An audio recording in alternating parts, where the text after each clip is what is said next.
Good evening, everybody. Good evening. A special thank you to Gilad and Stephanie Abrahami, who's sponsoring the shir this evening. They're doing so in honor of the third yahrzeit of Gilad's mother, Shifra Bas Eliyahu, and Lina, her neshama, should have an aliyah. Right. The few insights I've heard about Shifra over the last couple of years is that she was someone who had an unwavering love and support for the Jewish people, and an unwavering love and support for Eretz Yisrael. So her neshama should have an aliyah. The Chida was well versed in Kabbalah, as we see all throughout his Svarim, the references, the allusions, many of which, unless we were also in that world, we're probably missing. But he had a mastery in Kabbalistic literature, and he was viewed as one of the major authorities, not only in the world of mysticism, but obviously in the world of halacha. One of the unique approaches he had in the world of halacha is that he would incorporate the opinion of the Arizal and what we learned from the Zohar in how we actually paskin halacha l'maisa.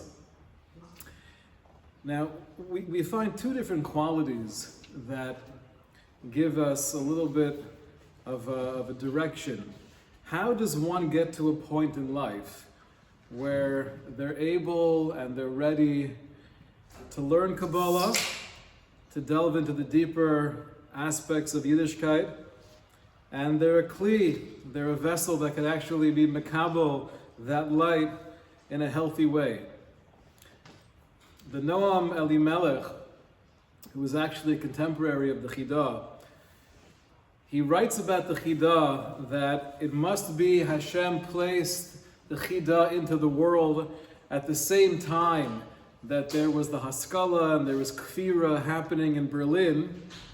And as those books were being composed and ideas were being spread that were not at all in line with Torah Hashkafa, it must be Zelu Mazeh Asa Elokim. Hashem placed the Chida in the world as well in Italy to write his Svarim, to infuse the world with Kedusha. The Noam Elimelech, actually, the beginning of the Parshas Lech Lecha, he says that one of the ways a person can become ready to receive the light of Kabbalah is shetzorech adam lachkor v'lidrosh u'lechapes tamid liros roma muskel mikol davar asher yiru einav. That a person should always be looking to see the majesty of Hashem in everything that he experiences. V'al yedei zeh yizka sheyitein lo Hashem yizbarach seichel ubina. And through this approach, always looking for the godliness even in what seems to be the mundane, Hashem will bless you with an understanding and a wisdom to be able to tap into the Olamos Elyonim, which is an incredible segue from the last discussion we had in the Chida that was very much, we see all throughout his journal, the notion of lachkor v'lidrosh lechapes, always searching and exploring and allowing his curiosity to help him appreciate the Roma Muskel. Another factor we find in the writing of the Chida himself that can lead one to a deeper understanding of Torah. The Chida we mentioned last time regarding the Mishnah of the Derech HaTorah, the way to acquire Torah, the Chida told us, or the way that the Chida interprets the Mishnah, is that I have to be so involved and so engrossed and so absorbed in the wisdom of the Torah where I'll almost forget about everything else. And if a person lives like this, u'b'torah ta'amel v'oz vaday ha'torah tegalas Yisrael lo, after living that lifestyle of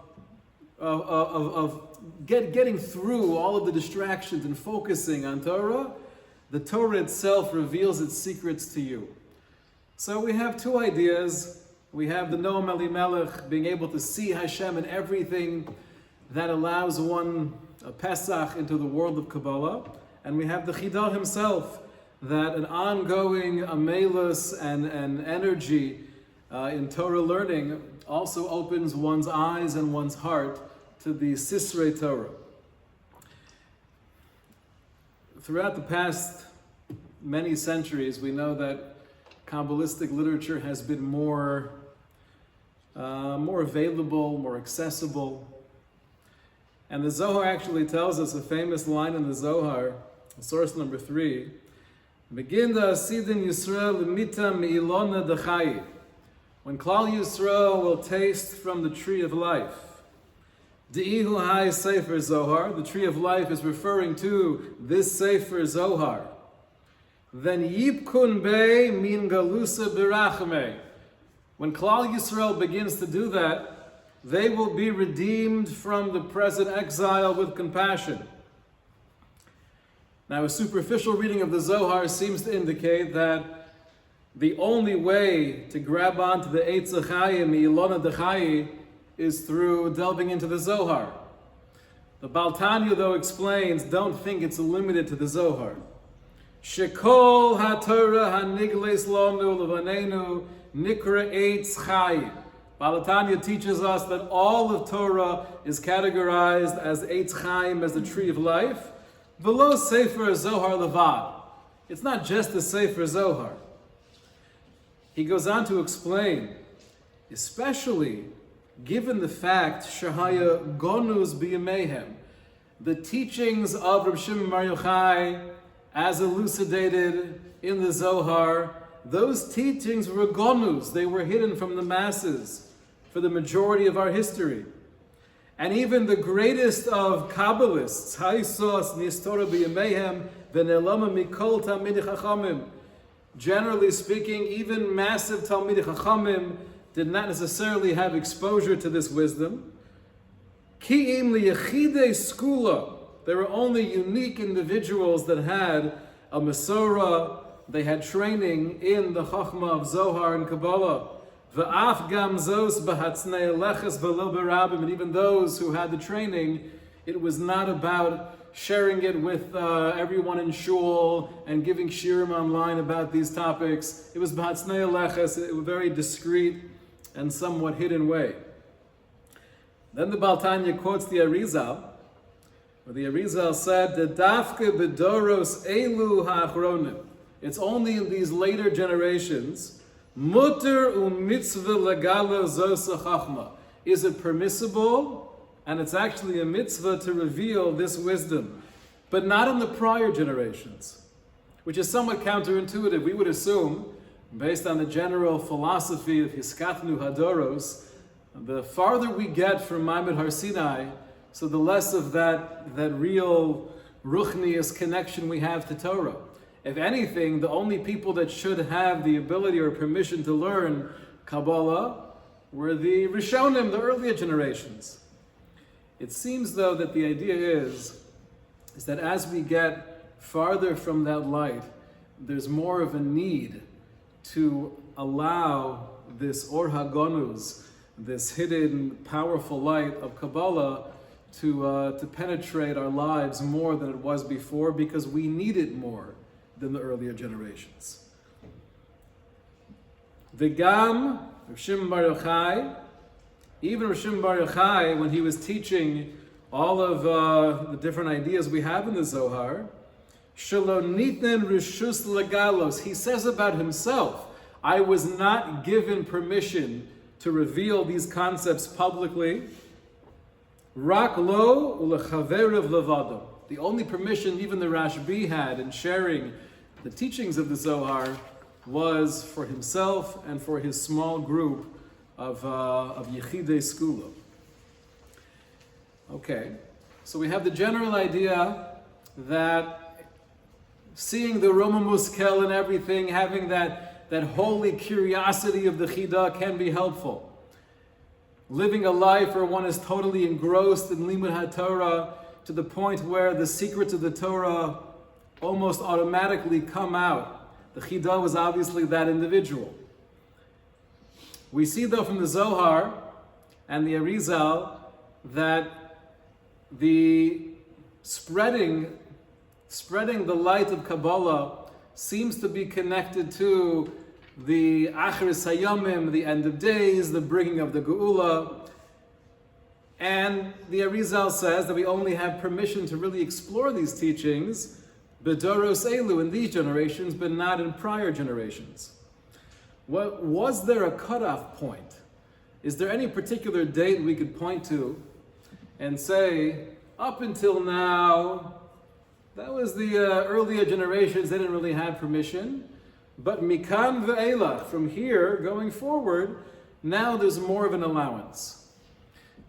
So what is that date? The Zohar tells us famously, Ubishis ma shnin l'shisasa, in the 600th year of the 6th millennium, Yispatchu Tarei de Chachmasa Le'ela, the gates of wisdom above will open, Umabui de Chachmasa Latata, and the well springs of wisdom from below will begin to flow.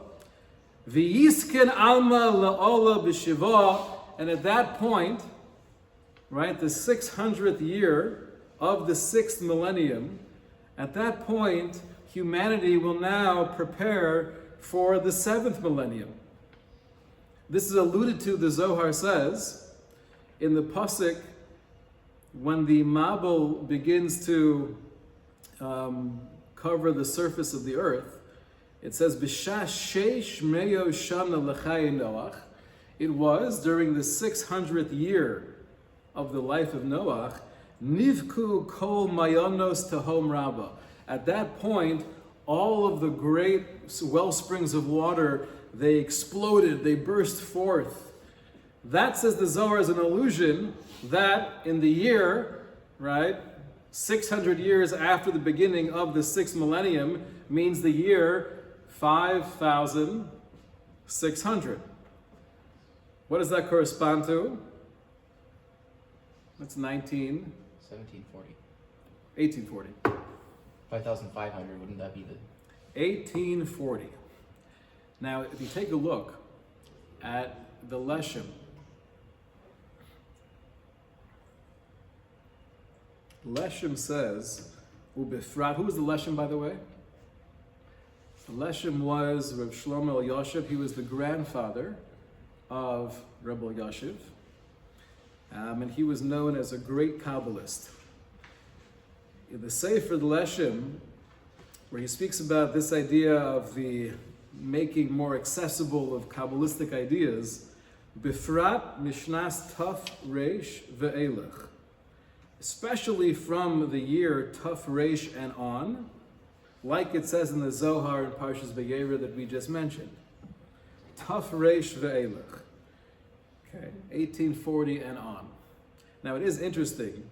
When was the Leshem born? He was born in 1841. Really, he was born the year Taf Reish. But he says, like the Zohar alludes to, from the beginning of 1840, at that point, Yispatchu Tarei de Chachmasa Leila. What does Yispatchu mean?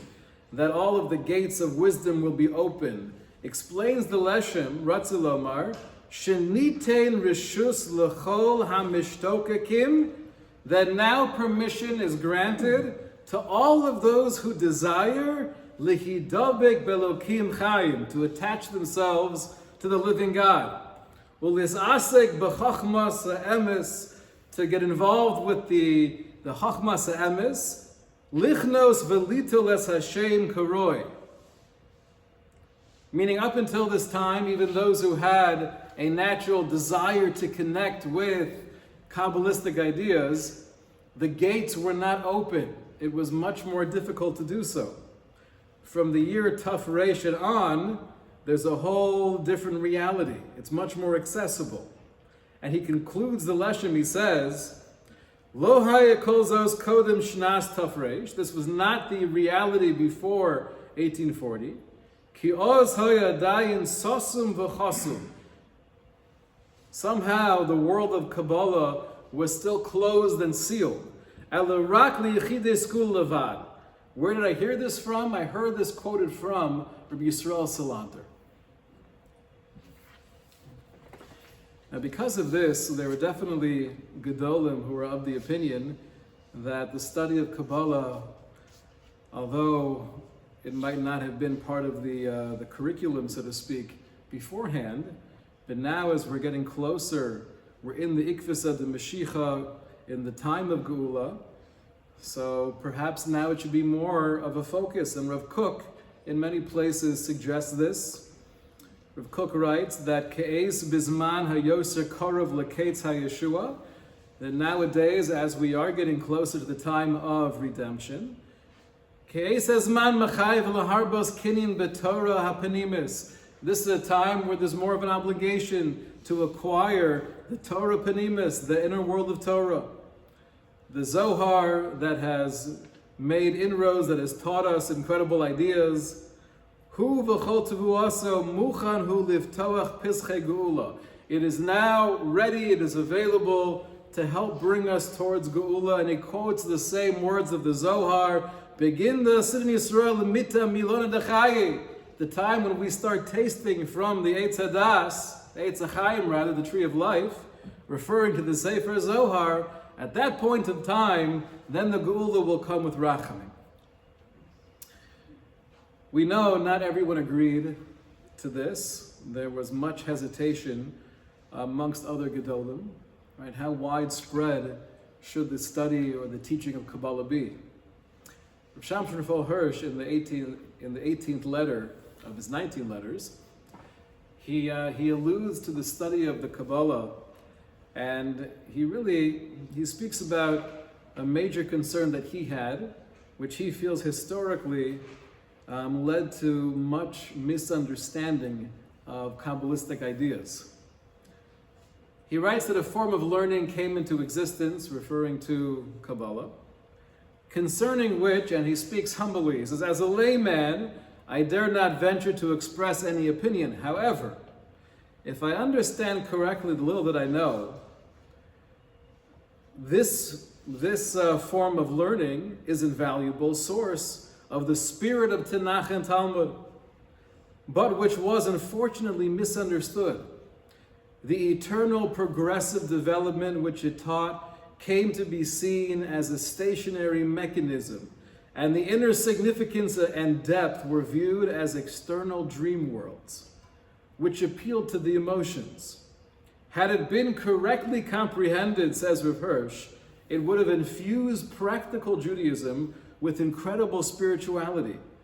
But as it was misconstrued, the practice of Judaism was interpreted to be a form of magical manipulation, a means of influencing higher worlds.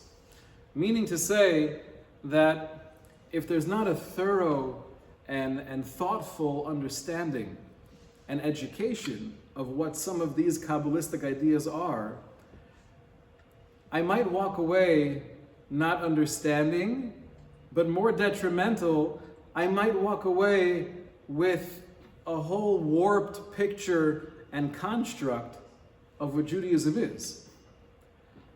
And the truth is, if you look back at Reb Chaim Vital, who is the main disciple of the Arizal, when he writes in the introduction to the Sefer Eitz Chaim, and he speaks about the importance of learning Kabbalah, Reb Chaim Vital himself says, Ki ein safek shedavar elu lo yuvnu be'iyun enoshi chumrim. Don't have any doubt. These ideas in the Sefer, people who are worldly, meaning they're very attached to the Gashmi, you're not going to understand these concepts. Ela b'Kabbalah mi peh el peh. He gives three ways, three allowances for one to really delve into Kabbalah. Either you have a Kabbalah mi peh el peh, meaning you have a tradition, you have a Masorah, you have a Rebbe, who he himself had a Rebbe, and now he's sharing with you what he received. Rabbi Yaakov Hillel, interestingly, who is one of the modern day Gedolei Olam and is known as a tremendous Mekubal, he writes in one of his Svarim that the word Kabbalah itself means to receive.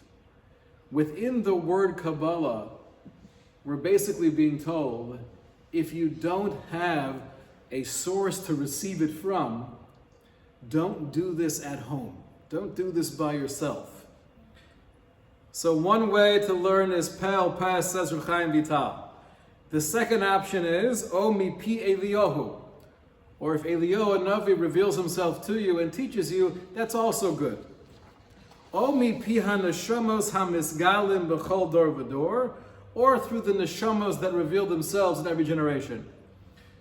So option 2 and 3 might be harder to come by, but what he's practically saying is, if there's a real chukka, there's a real interest, yes. After the year 1840, there's more accessibility potentially, but I have to do it in the right way, with the Rebbe, with the Masorah, who's teaching me how to decipher these words and not trying on my own. Then Reb Chaim Vital goes on to quote the Ramban. The Ramban, in his introduction to Chumash, towards the end of his Hakdama, he speaks about the interpretations that he's going to share that are based on Sod, that are based on Kabbalah. Now the Ramban, we know, was one of the later Achronim, the later Mekubalim, going back from the Rashbi. Now obviously, as we stand, that's going back a long time. The Ramban was in the 1200s. But from generation to generation, as the Kabbalah was passed down, the Ramban was viewed as one of the last of the Rishonim to receive Kabbalah directly. And the Ramban himself says, when you get to a parish of mine, where I'm alluding to or being merames to a Kabbalistic idea, Hineni mevi bebris nemana, I want you to promise me that you're not going to try to just read it and make it up what you think I'm saying. Al yachshov machshava b'davar, don't start analyzing and extrapolating. Ki ani modia nemana, because I am informing you that you will not understand my words.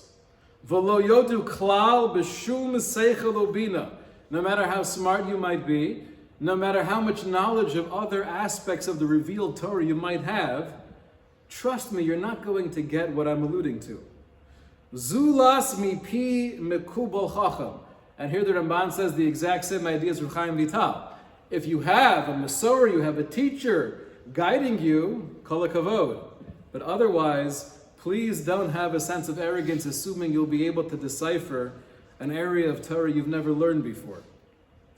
So Reb Chaim Vital concludes, if the Ramban had to say this about his Perushim, so when we think about the Rashbi, going back hundreds and hundreds of years before the Ramban, for anyone to assume they could take a look at Divrei Elokim Chayim, open up the Zohar and start reading it and thinking that we understand what it says, without somebody holding our hand and filtering it for us.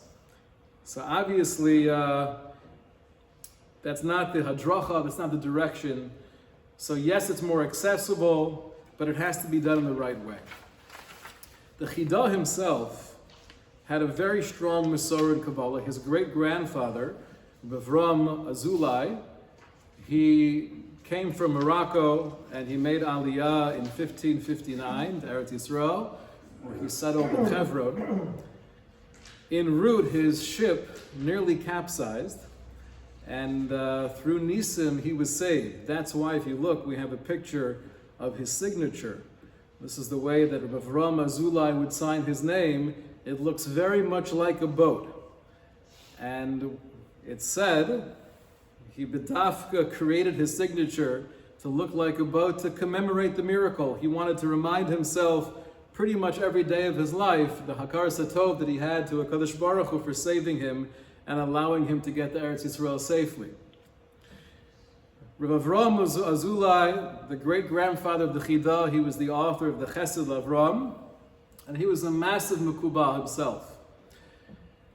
The Chida, when he was 20 years old, like we mentioned in our first discussion on the Chida, he became close with Reb Shalom Sharabi, the Rashash. And the Rashash was one of the leading Kabbalists of the time in the 1700s. The yeshiva was Yeshiva Beit El, And the Rishash created a group that he referred to as the Ava Shalom Chevra, the Ava Shalom Society. This group was focused on an in-depth, intense learning of Kabbalah, and only a select few were chosen to be part of this Chabura. There's an incredible story that's shared in many sources where Rav Shalom Shirabi, together with Reb Chaim Dilo Rosa and the Chida, the three of them were together, immersed in Kabbalah to the point where they all had this premonition, they all had a sense, a very strong feeling that they could somehow join together and almost force Hashem's hand in bringing the Geula. And what they did, slightly different accounts, but the common theme is that the three of them were together for a few days, fasting and davening and saying different shemos, different sirufim, combinations of Hashem's name. And during one particular night, they basically had this optimism that they could be kovesh. They could somehow force HaKadosh Baruch Hu through the strength and the power of their tefillos to bring Geula. So in one particular sefer, this is the Sefer HaChida, biography of the Chida, it says, V'yosifu lishtapach b'tachanunim ulahamik behogos haTorah. The three of these giants spent these couple of days really almost every waking hour immersed in Ruchnias.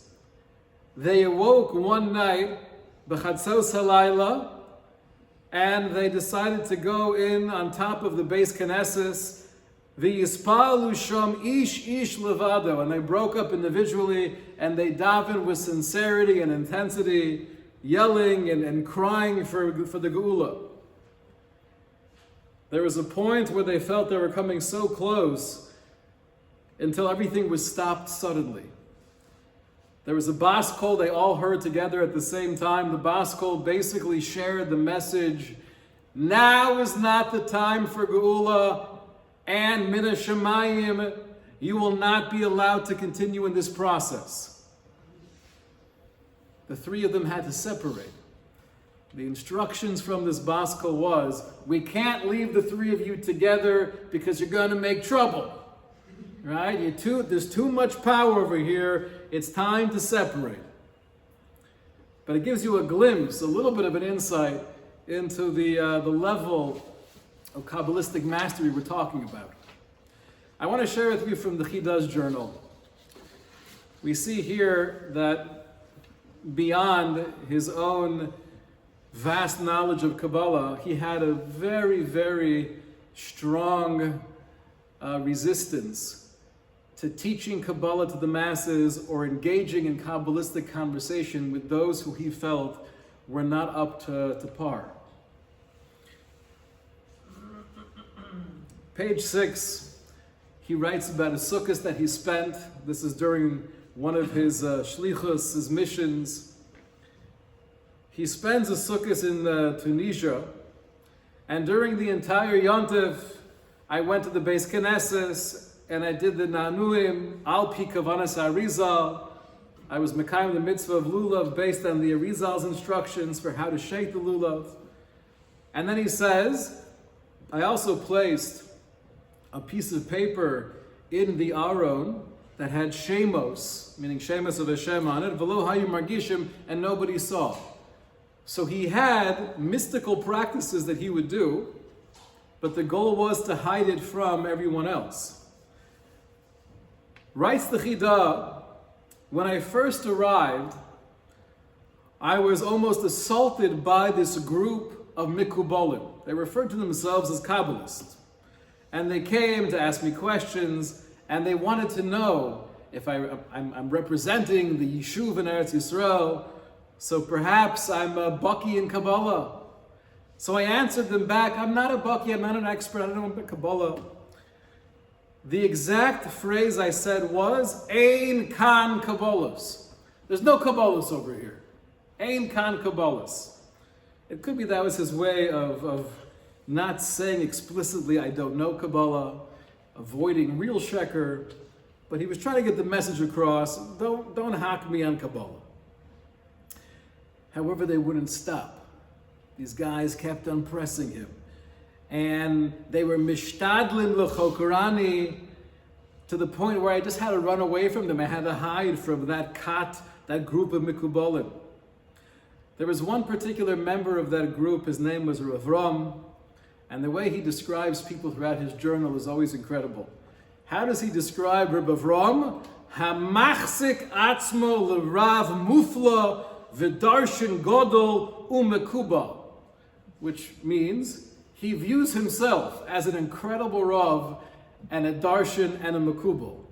That's the Chida's way of saying, but trust me, he's not. Upam b'pam mishtata. It sounds like he had some psychological struggles. He would get into a state sometimes where he would almost lose his sanity, and he would claim to be a prophet. And there was one time that he came to the house where I was staying, and the house was filled with other Talmidei Chachamim, and he began to basically show off how he could darshan the pasuk Zachor Hashem ma hayolanu, and he had a whole elaborate drasha on that pasuk, and it was great and it was beautiful, and it happened to be he was plagiarizing the Arizal. He didn't quote the Arizal. So writes the Chida, Ein v'ani lo yachalti lisbol. I wasn't able to bear that kind of sheker. V'amarti lo, so I went over to him and I said, everything you were just praising yourself and your incredible chiddush in the pasuk, Heim divrei Arizal. Those are the words of the Arizal. You just plagiarized them. He got up and he walked out. Then he came back and he said to me, hey, you told us that you don't know Kabbalah. So how do you know that was the Arizal's interpretation of the pasuk? What did the Chida respond? He said, I don't know Kabbalah. However, it happens to be that Arizal is quoted in the Sefer Sharei Tzion, and that's where I saw it. So I happen to know everything, and I saw this quote in the Sharei Tzion, but I never actually learned Kabbalah. That was his excuse he gave. The Mikubalim came again, and he had a great chap. He realized that they just got a new sefer, and this new sefer had different teachings from the Arizal. But the Chida writes, I remember the beginning of that sefer. Again, he had this incredible photographic memory. Most of the svarim that were printed, composed, he saw at least once in his lifetime. So I remember what the beginning of that sefer speaks about. It speaks about something the Arizal said regarding a Kabbalistic interpretation of the Gemara and Brachos, Al Tihi Berchas Hediot, that the bracha of the simple person shouldn't be simple in your eyes, and there's a gematria over there of Dal Sham. Okay. So as they were in earshot, there was a young boy that came over to me and he asked for a bracha. So I figured, you know what? Let me scare them off once and for all. So I said to this young boy, knowing they just received the Sefer and probably just learned the beginning of the Sefer, the Chida said, Al tihi berchas hediot. The bracha of a simple person shouldn't be kal beinecha. And they were watching this and they were saying, oh wow, that's mamish what we're learning.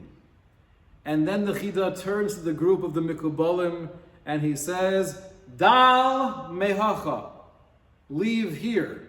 But using the word dal, referencing the gematria of the Arizal, at that point they realized, we're not going to mess with this person. He knows a lot more than he's allowing us to see, but he's allowing us to see enough that he's not the kind of person to continue prodding and poking. Then in the same journal entry, he concludes with an amazing observation. At the place he was staying in Tunisia, he saw handwritten notes from Reb Chaim Vital. And he said, I could tell that this was the Ksav Yad of Reb Chaim Vital. And I saw a sefer from Reb Chaim Vital that I've never seen before in my life. It was a sefer on Kabbalah Masis. Kabbalah Masis means practical Kabbalah. Kabbalah that you can actually use to intervene and do things in Olam Hazeh. Not just conceptual or meditative Kabbalah. It's Kabbalah Masis. And throughout the journal we see that the Chida was well versed in Kabbalah Masis. There's one place where he speaks about he was at the home of a Gavir and his wife was giving birth, but unfortunately she was not doing well. She was a chola sheyesh la sakana, to the point where the doctor said, we have no way of healing her, we have no hope for her survival. At that point, writes the Chida, I did a pidyon hanefesh and I davened b'kol kochi, and Baruch Hashem, she had a refuah shalema. So the Chida was very well versed with even Kabbalah Masis. But in this sefer of Reb Chaim Vital, it had Kabbalah Masis, it had Chochmas Hatziruf, combination of letters for Hashem's names, and different teachings going back to the Tanoim. So I took this sefer and some other svarim with me into the room that I was staying. Vayisi misboded b'sefer hazeh, and I isolated myself with this sefer, the teachings of Reb Chaim Vital.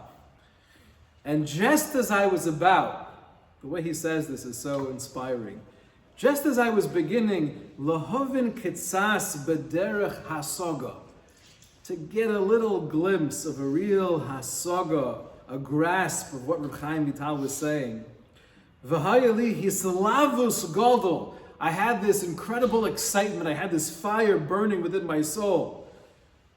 However, as I was reading, although I was so excited, I became very tired. And I fell asleep. V're'isi, what did I see in my dream? I saw Reb Chaim Vital. V'yisi shoel she'ela mimenu v'heshivli. So what do you do when you see Reb Chaim Vital? I had a few questions stored up. Can I ask you? I asked him some shaylas, and he answered me. Then v'nosan li kos yayin lishtos, and then he gave me a glass of wine to drink. What is the Kabbalistic significance of Reb Chaim Vital giving you a glass of Cabernet to drink in a dream? I have no clue, but I'm sure it's a very chashuv thing. So when I woke up, writes the Chida, Ayisi samach harbe. I was so happy to have that experience. And then that night, as it was coming, I thought to myself, I would definitely set aside time. Obviously during the day he was busy with all of his shlichus. But in the evening I had in mind to set aside time to continue going through that incredible sefer.